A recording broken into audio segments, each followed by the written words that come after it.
क्या आपने कभी सोचा है क्यों नवरात्रि के 9 दिन पूरे साल के सबसे पवित्र और ऊर्जावान दिन माने जाते हैं? क्यों इन 9 रातों में की गई साधना मनुष्य के भीतर सोई हुई अलौकिक शक्तियों को जागृत कर देती है? जब सूर्य, चंद्रमा और ग्रहों की स्थिति बदलती है तो उनके प्रभाव से पृथ्वी पर ऊर्जा का प्रवाह भी बदल जाता है। और ये बात ऋषियों ने हजारों साल पहले जान लिया था कि इस समय मानव मस्तिष्क अपनी सुपर कॉन्शियस अवस्था के सबसे करीब होता है। इसलिए नवरात्रि का हर दिन सिर्फ पूजा नहीं, एक साधना, एक वैज्ञानिक यात्रा है। इन 9 रातों में ब्रह्मांड की ऊर्जा का प्रवाह हमारे भीतर की 9 चक्रों को जगाता है। हर दिन माँ के एक नए रूप की साधना एक नए चक्र को जागृत करता है। ये सिर्फ एक कथा नहीं है, ये विज्ञान है, ये ऊर्जा का खेल है, ये वह रहस्य है जो हमारे मन, शरीर और आत्मा को ब्रह्मांड की शक्तियों से जोड़ता है। और आज हम इस रहस्य को उजागर करेंगे।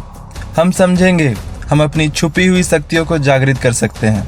नवरात्रि का समय ऐसा होता है जब ब्रह्मांडीय ऊर्जा यानी यूनिवर्स की अदृश्य शक्तियाँ हमारे शरीर और मन पर सबसे ज्यादा असर डालती है। ब्रह्मांडीय ऊर्जा क्या होता है? सीधे शब्दों में समझो, जिस तरह सूरज की किरणें हमें प्रकाश और गर्मी देती है, वैसे ही पूरे ब्रह्मांड में कुछ ऐसी अदृश्य तरंगें होती है जिन्हें हम देख नहीं सकते, लेकिन वो हमें ऊर्जा और चेतना देती है। नवरात्रि के समय सूर्य और चंद्रमा की स्थिति ऐसी होती है कि यह ऊर्जा पृथ्वी पर सबसे अधिक मात्रा में पहुंचती है। ऋषियों ने हजारों साल पहले इन खास दिनों को साधना और ऊर्जा जागरण के लिए चुना है। क्या आपको पता है नवरात्रि का पूरा समय चंद्रमा से जुड़ा है? चंद्रमा का गुरुत्वाकर्षण बल यानी ग्रेविटी सिर्फ समुद्र की लहरों को नहीं, हमारे शरीर के भावनाओं, विचारों और ऊर्जा को भी प्रभावित करता है। विज्ञान की एक सच्चाई है, हमारे शरीर का 70% हिस्सा पानी है, और जैसे समुद्र में ज्वार भाटा चंद्रमा की वजह से आते हैं, वैसे ही चंद्रमा हमारी भावनाओं और ऊर्जा पर भी गहरा असर डालता है। इसी वजह से नवरात्रि की साधना हमारे मन और शरीर को शांत, स्थिर और शक्तिशाली बनाती है। बहुत लोग सोचते हैं कि नवरात्रि में उपवास सिर्फ धार्मिक कारणों के लिए किया जाता है, लेकिन इसके पीछे गहरा विज्ञान छिपा है। जब हम उपवास करते हैं तब हमारा पाचन तंत्र यानी डाइजेस्टिव सिस्टम आराम करता है, शरीर डिटॉक्स होता है, यानी शरीर के जितने भी टॉक्सिन्स हैं वो बाहर निकलते हैं और बची हुई ऊर्जा दिमाग की तरफ जाती है, जिससे ध्यान और साधना के नतीजे कई गुना बढ़ जाते हैं। यही कारण है कि ऋषियों ने कहा इन 9 दिनों में उपवास करो, क्योंकि यह समय ऊर्जा संचित करने का है, न कि ऊर्जा खर्च करने का। कहते हैं कि राजा हरिश्चंद्र नवरात्रि के दौरान लगातार 9 दिन तक उपवास रखते थे। उन्होंने सिर्फ जल और फल ग्रहण किया और प्रतिदिन माँ दुर्गा की साधना की। युद्ध के समय उन्होंने कहा मेरे पास हथियार नहीं है, लेकिन माँ की ऊर्जा मेरे भीतर प्रवाहित हो रही है। कहते हैं उस युद्ध में उन्होंने अकेले ही 500 सैनिकों का सामना किया। अब हम देखेंगे नवरात्रि और हमारे शरीर के चक्रों का रहस्य। ये देखने से पहले हम ये जान लेते हैं कि चक्र होते क्या हैं। चक्र एक संस्कृत शब्द है जिसका अर्थ है पहिया। जैसे कार का पहिया घूमता है, वैसे ही हमारे शरीर में ऊर्जा के पहिए घूमते हैं। ये घूमते पहिए हमारे मन, शरीर और आत्मा को संतुलित रखते हैं।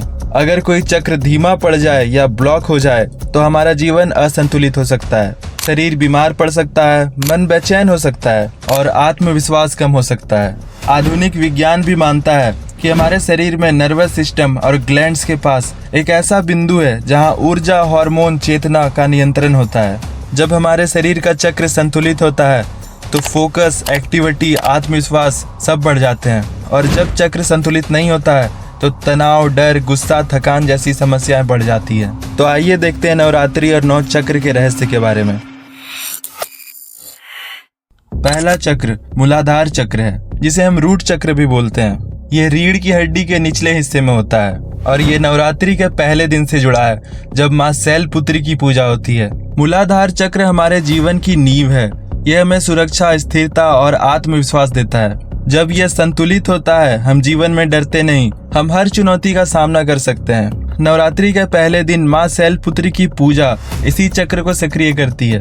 अगर ये चक्र सक्रिय हो जाए तो इंसान का भय दूर हो जाता है और उसका जीवन एक मजबूत आधार पर खड़ा हो जाता है।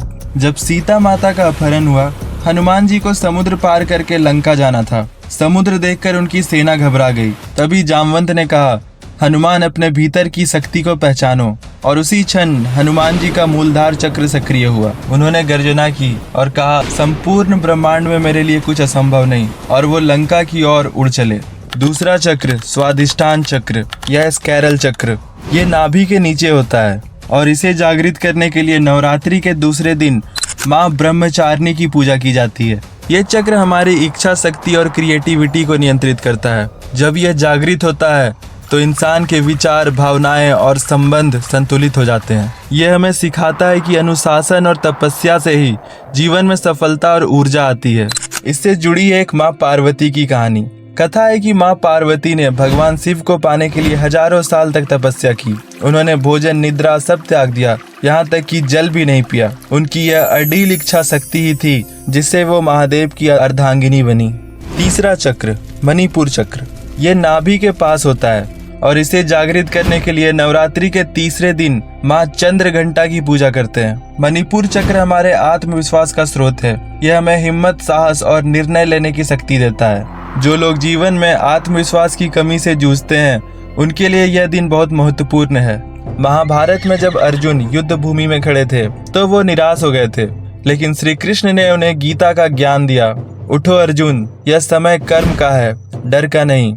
यही पल था जब अर्जुन का मणिपुर चक्र जागृत हुआ और उन्होंने विजय का मार्ग चुना। चौथा चक्र है अनाहत चक्र। ये हृदय के पास होता है और इसे जागृत करने के लिए नवरात्रि के चौथे दिन माँ कुष्मांडा की पूजा की जाती है। अनाहत चक्र हमारे भीतर प्रेम, करुणा और शक्ति को जन्म देता है। जब यह संतुलित होता है तो हमारे भीतर दया, सहानुभूति और क्षमा बढ़ती है। कथा है कि एक बार भगवान बुद्ध एक गांव में गए। वहाँ लोग उन पर पत्थर फेंक रहे थे, लेकिन बुद्ध मुस्कुराते हैं। शिष्यों ने उनसे पूछा, गुरुजी आपको क्रोध क्यों नहीं हुआ? बुद्ध ने कहा, क्रोध अज्ञान से आता है, मुझे उनके लिए करुणा है। यह तभी संभव है जब आपका अनाहत चक्र पूरी तरह खुला है। पांचवा है विशुद्धि चक्र या फिर थ्रोट चक्र। यह गले के पास होता है और इसे जागृत करने के लिए नवरात्रि के 5वें दिन माँ सकंद माता की पूजा की जाती है। ये चक्र हमारी वाणी और सत्य बोलने की शक्ति को बढ़ाता है। जब यह संतुलित होता है तो हमारी बातें स्पष्ट, प्रभावी और शक्तिशाली बन जाती हैं। कहा जाता है कि नारद मुनि के पास ऐसी वाणी थी जो देवताओं और असुरों दोनों को समझा सकती थी।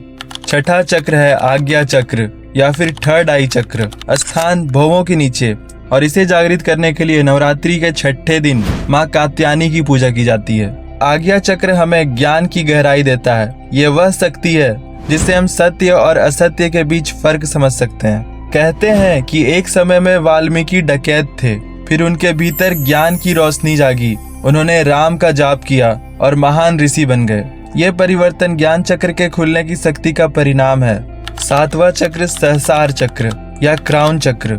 यह सिर के ऊपर होता है, टॉप ऑफ द हेड, और इसे जागृत करने के लिए हम नवरात्रि के 7वें दिन माँ कालरात्रि की पूजा करते हैं। ये चक्र हमें ब्रह्मांड से जोड़ता है। जब ये खुलता है तो हम आत्मज्ञान की अवस्था में पहुंचते हैं। कहते हैं जब माँ दुर्गा ने महिषासुर का वध किया तो पूरे ब्रह्मांड में ऊर्जा फैल गई। देवताओं ने कहा, माँ आपके बिना हम अधूरे हैं। माँ मुस्कुराई और उनका तेज सहस्रार चक्र के रूप में पूरे ब्रह्मांड में फैल गया। आखिरी 2 चक्र यानी कि चक्र 8 और 9 सामान्य शरीर के परे है। ये वो शक्तियां हैं जो माँ महागौरी और सिद्धिदात्री की साधना से जागृत होती है। महागौरी आत्मा का परिवर्तन, सिद्धिदात्री दिव्य सिद्धियों की प्राप्ति। इस अवस्था में मनुष्य देवता को छू लेता है। ये 9 चक्र सिर्फ ऊर्जा के केंद्र नहीं, ये वो द्वार हैं जो हमें हमारी छुपी हुई शक्तियों से जोड़ते हैं। नवरात्रि की साधना का असली रहस्य यही है, अपने भीतर के शक्ति को जगाना।